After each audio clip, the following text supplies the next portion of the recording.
안녕하십니까? 네, 안녕하십니까? 최근에 또 나온 그 8.4 부동산 대책 관련돼 가지고 우리 박태양 공인중개사님 좀 모시고 내용에 대해서 조금 더 알아보는 시간을 갖도록 하겠습니다. 주요한 내용을 뭐 한 문장으로 정리하자면 어떤 거와 관련된 대책인가요? 한 문장으로 정리하자면 지금 우리가 공급해 줄 테니까 조금만 기다려라 이렇게 잠재우는 이 여론을 잠재우려고 내놓은 정책입니다. 한 줄로 요약하면 그렇고, 근데 그거에 대한 시장의 피드백은 너무 얼토당토하는 소리다. 그러니까 와닿지 않는다. 그 정부에서 내놓은 공급 숫자들이 예를 들면 뭐 13만, 6만, 7만 이런 식으로 나온 숫자들의 신빙성이 없다는 거죠. 3기 신도시의 입주를 23년에 시작을 하겠다 이런 식으로 얘기를 하고 있는데, 사실 우리가 상식적으로 생각해도 지금 당장 첫 삽을 떠도 3년 걸리는데, 근데 지금 3기는 아예 지금 보상도 안 돼 있는 상태라서, 그리고 공사하다가 뭐 문화재 나오면은 공사 스톱하고 뭐 하다 보면 사실 아무리 짧게 봐도 미니멈 3년이고 보수적으로 보면 10년까지 봐야 되는 상태인데, 이거를 23년에 몇만 원을 공급하겠다 이런 식으로 얘기를 하고 있으니까. 그러면 뭐 어디서 모듈화된 아파트를 딱 지어진 거를 어디서 가져와서 그 공간에 딱 박아야 될 것 같은데요. 네, 근데 불가능하니까. 그러니까 이번에 근데 찾아내려는, 그러니까 주택을 공급할 수 있는 택지를 찾아내려는 노력을 엄청 많이 했다고 느끼는 건 뭐냐면, 그 세부적인 내용들을 보면 막 이런 내용들이 있어요. 방배동에 200호 막 이런 식으로 공급을 하는 게 있거든요. 그러니까 작은 초등학교 부지 막 남는 땅 이런 거 찾아내서 거기에 뭐 소형주택 200호 공급하고 이러겠다는 건데, 이게 사실 거기 방배동에 뭐 방배동 같은 곳에 200호 소형주택을 공급한다고 강남 집값이랑 전혀 상관없잖아요. 사실 0.1%도 상관이 없을 것 같은데 이런 것들을 막 찾아왔어요. 근데 실질적으로 제 생각에 그 기관 내, 그러니까 정부 기관 내 분위기를 좀 알 수 있을 것 같은 게, 위에서 지시는 내려오고 실무자들은 아니 이걸 어떻게 하라는 거야 하면서 막 요만한 땅들까지 찾아가가지고 지금 몇백 호라도 더 많이 늘리려고 숫자를. 어쨌든 정부에서는 우리 이만큼 몇 년 안에 공급할 거니까 조금만 기다려. 실수요자들 너네 집 사지 말고 조금만 기다려. 왜냐면 지금 패닉바잉이라 그래서 어차피 청약도 안 될 것 같고 뭐도 안 될 것 같고 하니까 그냥 지금 있는 돈으로 사자, 이런 현상이 일어나고 있는 상태인데, 그런 걸 못하게 하려는 겁니다. 그러니까 이 정책이. 근데 시장의 반응은 좀 지금 차갑다 이렇게 볼 수 있습니다.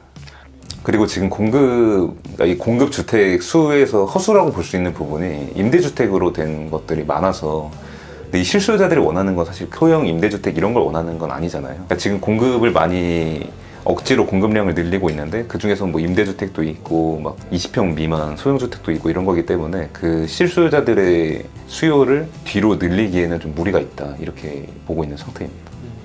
그리고 이번에 그 수요자들에 대한 피드백뿐만 아니라 다양하게 부정적인 비판이 엄청나게 많이 나온 것 중에 하나가, 이 정책이 발표가 되자마자 여당 국회의원도 반발을 하고 그 해당 지역 지자체장도 반발을 하고 난리도 아닌 거예요. 우리 같은 국민들이 볼 때는 여당 국회의원이나 국토교통부나 지자체장이나 뭔가 한마음으로 움직여야 될 것 같은 사람들인데, 그 정책을 내자마자 우리 지역구에 이미 임대주택 많은데 또 임대주택 한다고 안 돼 이러고 있고, 여당 의원도 마찬가지고 우리 지역구에 지금 임대주택 이미 많다, 더는 안 된다 이런 식으로 하고 있는 상황인데, 그러니까 그 정부의 계획대로 공급하기가 누가 봐도 불가능할 것 같다는 게 팽배하기 때문에, 이런 과정에서 느끼는 생각이 뭐냐면, 그 우리나라는 국민 자산의 70%가 자국 부동산에 있는 엄청 특이한 나라인데, 그러니까 이 부동산 정책이 국민들한테 끼치는 영향이 엄청 많다는 거죠. 다른 나라에 비해. 그러면 이런 정책을 낼 때 최소한 어느 정도 준비가 된 상태에서 내야 되는데, 지금 그러니까 급하게 내는 정도를 넘어서 진짜 급조한 정책들이 막 나오고 있는 상태고, 그거에 대해서 비판받고 있는데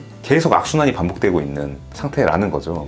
지금은 집값을 잡냐 못 잡냐의 논란을 떠나서 아예 국민들의 신뢰를 잃어버리고 있으니까 정책이 나오면 들여다보고 싶지도 않은 정도까지 온 것 같아요, 제가 볼 때. 그러니까 나쁘게 말하면 진짜 얼토당토하는 소리가 나오니까, 그걸 보면 완전 정부의 정책, 그러니까 정부의 부동산 정책에 대해서 신뢰도가 엄청나게 떨어지고 있는 상황인 거죠. 그러니까 좀 씁쓸한 상황인 거죠.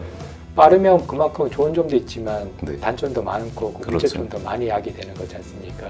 그 문제점이 결국은 우리 장기적인 플랜을 잡아야 되는 이런 부동산 같은 경우에 굉장히 큰 역효과로 작용하는 거죠.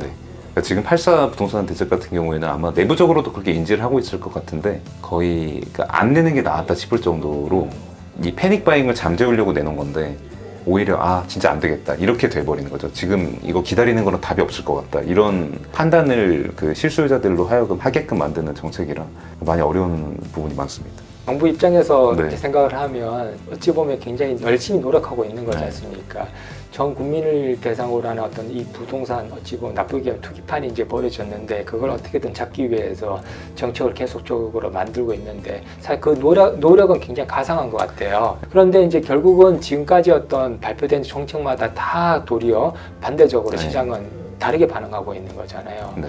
과연 이번 발표도 반대적으로 움직일지 아니면 정말로 이번에는 제대로 이제 적용이 돼가지고 부동산 어떤 가격을 좀 잡을 수 있을지라는 부분에 대해서 참 궁금하거든요. 네. 뭐 개인적인 어떤 질문이겠지만 대표님이 보시기에는 어떻게 가격이 조금 네. 잡힐 것 같습니까? 아니면 과거와 비슷하게 또 계속 올라갈 것 같습니까? 안 잡힙니다. 제가 말씀드린 것처럼, 그러니까 쉽게 이렇게 생각하면 됩니다. 3년 후에 몇만 가구를 공급하겠다고 하는데 그 해당 뭐 부지나 이런 것들에 대해서 보상도 안 된 상태다. 그러니까 이 정도만 생각해도 불가능하다는 거를 실수요자들이 인지를 하고 있고, 그러니까 지금 이 정책의 그러니까 어쨌든 표면적인 목표는 뭐였냐면 지금 실수요자들이 그냥 미래에 집을 사는 걸 포기하고 그냥 지금 구매하는 이런 수요를 없애려고 한 거였는데 그게 실패를 했다는 거죠. 그러니까 이거는 이번 8.4 대책은 그 규제책이 아니라 공급책이지 않습니까? 그래서 지금 당장 시장에 오는 영향 이런 거라기보다는 우리가 공급을 많이 할 테니까 좀 기다려줘라 이런 의미였어요. 그러니까 그 전에 뭐 710이나 617 같은 거는 아예 지금 당장 시장에 그냥 파급력이 엄청 큰 정책들인 거고 8.4 부동산 대책의 가장 핵심적인 내용은 그 용적률을 상향을 해서 네. 그러니까 예를 들면 원래는 5만 가구였던 거를 용적률을 2배로 올려서 뭐 10만 가구로 만들겠다. 이게 가장 큰 취지인데 근데 그렇게 되면 당연히 만약에 같은 땅에서 같은 건폐율로 짓는다 그러면 용적률이 35층이었던 거를 70층으로 만들어야 같은 평면으로 이렇게 맞습니다. 아파트가 올라가지 않습니까? 네.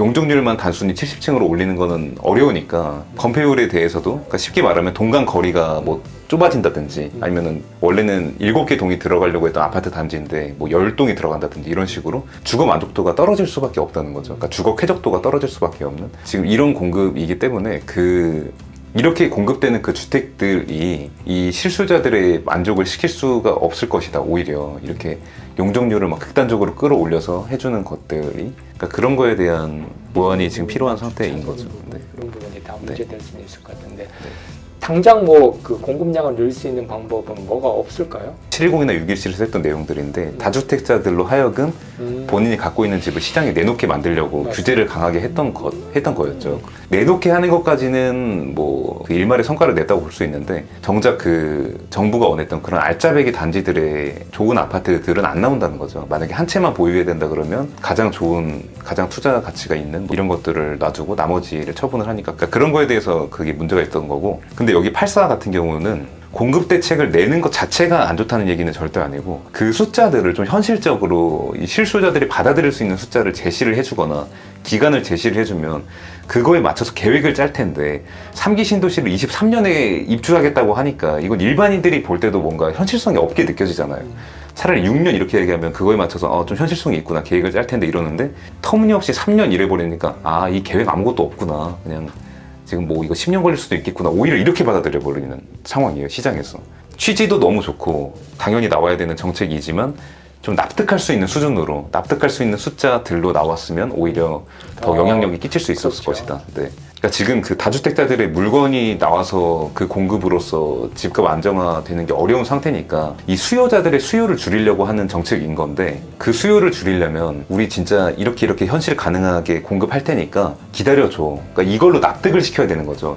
정부에서도 하루빨리 이거에 대한 어떤 대책이나 보완책이나 현실적인 어떤 답변을 네. 주어야 되지 않을까라는 생각이 드는데요. 맞습니다. 숫자 부풀리기 같은 것만 안 했으면 아마 칭찬받았을 정책이라고 생각해요. 지금 이렇게 하려고 노력하는 거고 당연히 좀 공급하려고 노력한다. 뭐 지금 당장 우리가 공급할 수 있는 건 당연히 아닌 거니까 뭐 아무리 빨리 짓는다고 해도 3년 4년 걸리는 거니까. 그러니까 그 대신 공급에 대해서는 다주택자들한테 규제를 하는 거고 수요에 대해서 억제를 하려고 할 때 실수요자들한테 이 기다려야 되는 이유에 대해서 납득을 시켜주면 그게 수요가 줄어들기 그렇죠. 마련인 건데 지금 당장 주택을 살려고 하는 수요가 맞습니다. 그거에 대해서 설득력이 부족했다 이렇게 보는 겁니다. 절대 뭐 이 정책이 뭐 취지가 나쁘다거나 방향이 나쁘다거나 이런 걸 얘기하는 게 아니라 이렇게 그러니까 한마디로 말하면 보여주기식이라는 거죠. 타이틀에 우리 몇십만 호 추가 공급 이런 거를 내려고 하다 보니까 억지로 막 그 불가능한 숫자들을 끌어 모아서 그런 숫자들을 만드는 데 너무 치중이 돼 있는데 강력한 타이틀이 아니더라도 누가 봐도 읽었을 때 아 이건 설득력이 있다. 이때쯤 되면 이만큼이 공급이 되겠구나. 이렇게 납득이 된다면 그 정부가 원하는 대로 흘러갈 수도 있지 않을까. 정부 입장에서도 많이 이렇게 조바심이 나오다 보니까 이제 이런 대책이 나온 것 같고, 뭐 과거처럼 뭔가 구호성이든 뭔가 이렇게 타이틀적으로 움직이는 게 아니라 조금 더 이제 진정성에 기초해서 국민들도 움직이는 어떤 국민성도 많이 높아졌으니까 거기에 맞게끔 좀 진정성 있게 어떤 대책들이 나왔으면 좋겠다 싶고요. 하여튼 보완적인 부분들이 추후에 나와서 부동산 가격을 많이 안정화시키는 데 도움이 됐으면 좋겠습니다. 맞습니다. 추가 궁금하신 거 있으시면 댓글 남겨주시면 또 성실하게 답변해 드리도록 하겠습니다. 이상으로 마치겠습니다. 감사합니다. 감사합니다.